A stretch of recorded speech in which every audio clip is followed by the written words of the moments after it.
Hey guys, Mike Cossette here. It's Friday about 8:30 in the morning. I thought I'd do a quick video about the market. What happened in 2020? Looking hindsight's 2020. What happened in 2020? I'm gonna break it down for you. Where we zigged when we should have zagged, the factors that influence it, and where we're at now, and where we should do, and where we're headed, depending on what you're looking to do. So we got a new president. President Joe Biden is in office. Whether you like him or not, doesn't matter. Can't change it. President Trump couldn't change it. A mob of protesters, nobody could change it. It is what it is. So let's move on. Next, market. What happened? How are we in such a crazy time? After a pandemic, in the best real estate market we've had since record keeping. This is how it happened. So typically how a market works is in January, February. This is in Austin now. January, February is a little slow as sellers kind of begin to think about putting their house on the market. Come March, that's when people start pulling the trigger, rapid fire, and getting that inventory on the market. March, April, it's big inventory jump. Really, second half of February through April, big inventory jump, and then throughout the summer.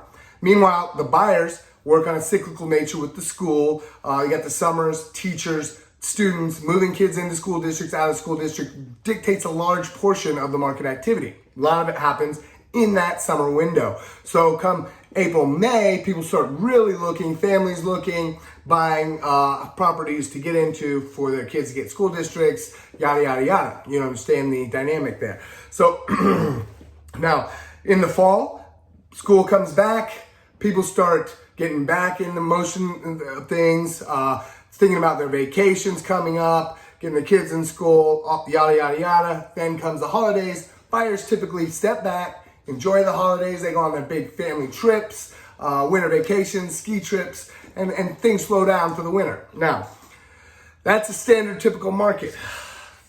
That is not what happened in 2020, I mean. So, what happened in 2020? Number of sales. This is the standard. We're backwards here. This is January. So, we start out fairly normal. And normally, we have a jump in inventory right here in March and activity, right? This is kind of the standard.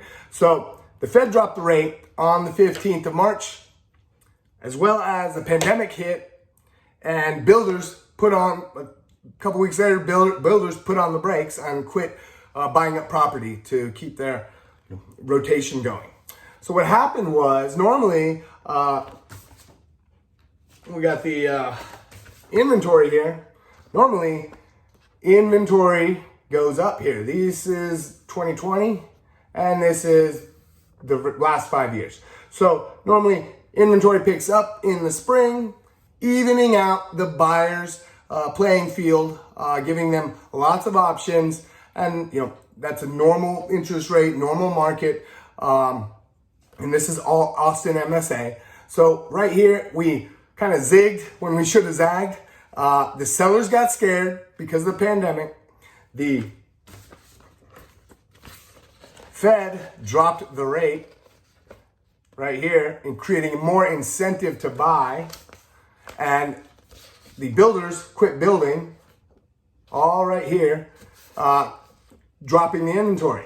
So that's where we started off wrong. Boom, going the wrong way. That just continues. Now, as expected throughout the summer, we've got a peak in activity right here. Peak in activity, balancing out the drop off here, right? So this should have been evened out. Many expected things would kind of play out and be a somewhat more regular year. That didn't happen. Why? The Fed kept dropping the rate. Mortgage rates had 14 record-setting lows in 2020, which kept the incentive so high that it didn't matter if you were overpaying by $50,000 or $100,000 because your monthly payment was lower. You could afford and be qualified for more house on top of paying the overage on the prices. And that's still the case. So that's pretty crazy, and that will outbalance the market. And that's what happened. Now, normally, right here, a little bit of fall off. This is the fall season. No, buyers still came. Buyers couldn't take vacations. They weren't traveling. They were buying pools, hot tubs, RVs, sitting at home, looking at houses, looking for more space inside and out for their families.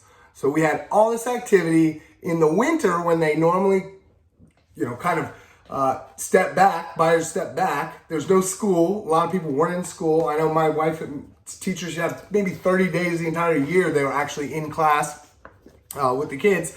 So that created the steady inflow of buyers, and the sellers that were on the market, took their homes off the market, especially after we started getting second waves of Corona and the holidays. So that when a little inventory was on the market, a lot of it got withdrawn and bought up.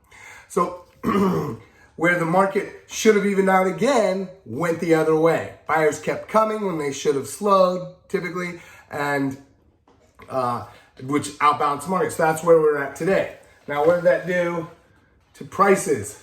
Well, as you can see here, they went through the roof because there was no inventory and there's tons of incentive to buy, and it still made more sense to buy with a low rate and overpay than not to take advantage, right? So this is the standard. This is what happened to prices. This is where we are now, right here. That's the median price. $380,000. The average is well over $450,000. Median $380,000. This is the entire MSA. Now we're continuing on this path. Now, what next? The hope is that, and the thought process behind many is that sellers are going to fall back into that normal cyclical nature of a market come March, put their properties onto the market and even that out a little bit, take a little bit of relief off. Interest rates just got bumped by 14 basis points. So if that trend continues, then the buyer demand might fall a little bit. Inventory is expected to increase, especially now that a lot of homes in certain Westlake homes saw 44% appreciation. That's crazy. There's areas that have 30% appreciation, 22 on average. I think it was about 15% appreciation over the year of 2020. That number is not going to be the same for 2021. We're looking at more about 7-8% year over year. That's kind of the consensus estimate. But sellers are able to make a lot more money, have a big incentive to sell. Inventory should be coming on the market in March to even things out a little bit. But if you're a seller, we know the market now, there's no inventory. Unless you want to wait or need to wait, you can wait to sell because prices are only going to go up. Maybe not as quick as before, but they're going to go up.